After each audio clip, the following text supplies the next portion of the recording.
Petrol के दाम कम हुए कि नहीं हुए, डीजल के दाम कम हुए कि नहीं हुए, आपका फायदा हुआ कि नहीं हुआ? अरे क्या बोल रहे हो, बंद करो बंद करो बंद करो। आप सभी को ही पता है कि पेट्रोल के दाम बढ़ते जा रहे हैं, लेकिन इसके बारे में न्यूज चैनल पे बहुत कम न्यूज है। संकट में है, ठीक है। तो हेलो एवरीवन, नमस्ते भाई बहनों, मैं वीरेंद्र सिंह। आज का टॉपिक है जो पेट्रोल के प्राइस हाइक हो रहे हैं और जो हंगर इंडेक्स में जो इंडिया की रैंकिंग इतने नीचे आई है इसके ऊपर।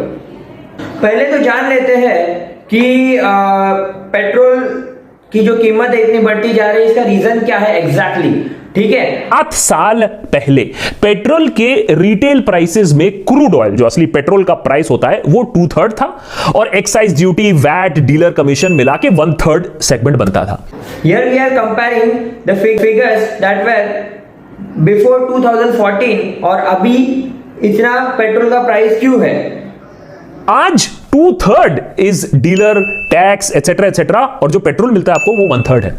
इस कंपैरेटिव पाई चार्ट को देखिए तो आपको पता चलेगा कि अगर आपने मई 2014 में 100 रुपए का पेट्रोल लिया होता तो आपको एक्चुअली 63 रुपीज का पेट्रोल मिलता और आपने 34 रुपीज दिए डीलर कमीशन, टैक्सेस वगैरह। आपने 100 रुपए का पेट्रोल लिया तो आपको सिर्फ 36 रुपीज का पेट्रोल मिलेगा, बाकी 64 रुपीज टैक्सेस और डीलर कमीशन। और ये by the way day by day और बढ़ रहा है। लेकिन हमारे जो बहुत सारे न्यूज चैनल है ना, उसको पेट्रोल की कीमत बढ़ रही है उसके बारे में कुछ पड़ी नहीं है, कुछ दूसरी ही न्यूज जो जरूरी नहीं है जनता के लिए वो दिखाए जा रहे हैं और उसके बारे में डिबेट भी कर रहे हैं। लेकिन पेट्रोल की जो कीमत बढ़ रही है उसके बारे में कोई डिबेट्स नहीं, कोई डिस्कशन नहीं हो रहा है, ठीक है। आप देख सकते हैं ये जो डेवलपमेंट्स हो रहे हैं, चाहे वो जुडिशियल कस्टडी बढ़ाया जाना हो आर्यन खान का, या फिर अनन्या पांडे से इस वक्त एनसीबी की पूछताछ, जिसे 1 घंटे से ज्यादा का वक्त हो चुका है। इधर अनन्या पांडे का मोबाइल भी सीज कर लिया गया है। चंकी पांडे की वो दो बेटी हैं, दोस्त हैं ये दोनों परिवार। और जिस तरीके से अब अनन्या पांडे तक ये जांच की कड़ी पहुंच रही है, बड़ा सवाल तो ये खड़ा हो गया है कि आखिर इस पूरे मामले के कितने किरदार हैं।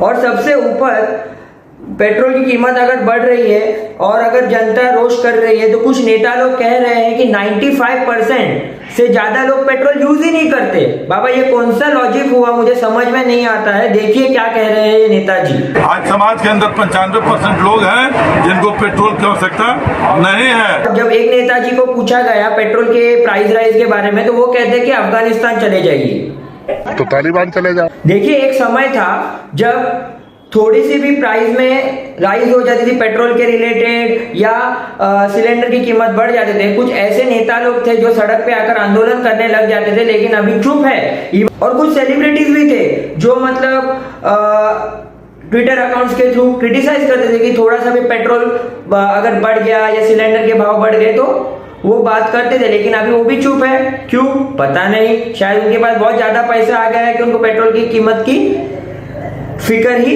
नहीं है।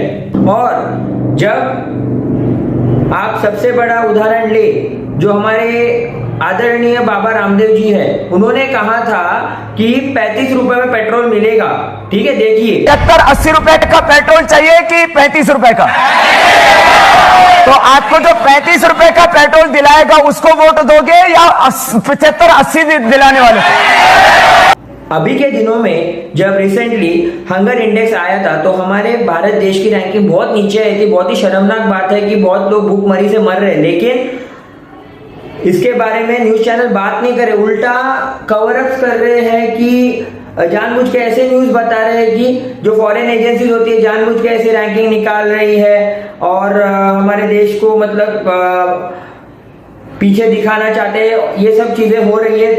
देखिए पता नहीं ये क्या है एग्जैक्टली हम लोग को भी, पर ये कवर अप न्यूज वो लोग कर ही रहे हैं, ऐसा थोड़ा समझ में आता है अगर आप लॉजिकली सोचेंगे तो। लेकिन एक सच ये भी है कि लॉकडाउन के दौरान प्रधानमंत्री गरीब कल्याण अन्न योजना के तहत भारत के 80 करोड़ लोगों को हर महीने 5 किलो मुफ्त अनाज दिया गया और ये योजना आज भी चल रही है। और इस पर अब तक 2,27,000 करोड़ रुपए खर्च हो चुके हैं और भारत के रक्षा बजट का ये 64% है। इसके अलावा लॉकडाउन के दौरान देश की 20 करोड़ महिलाओं को 3 महीने तक हर महीने 500-500 रुपए की आर्थिक सहायता भी दी गई थी।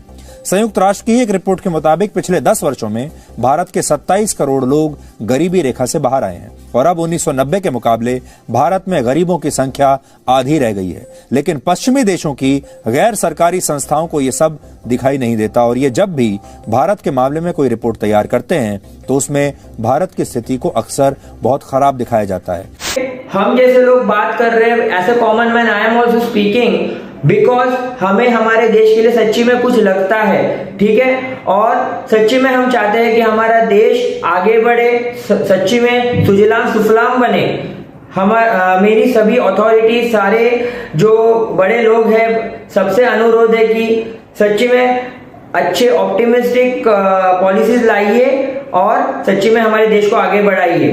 This is Vineel Singh signing off. Thank you, धन्यवाद, जय हिंद, वंदे मातरम।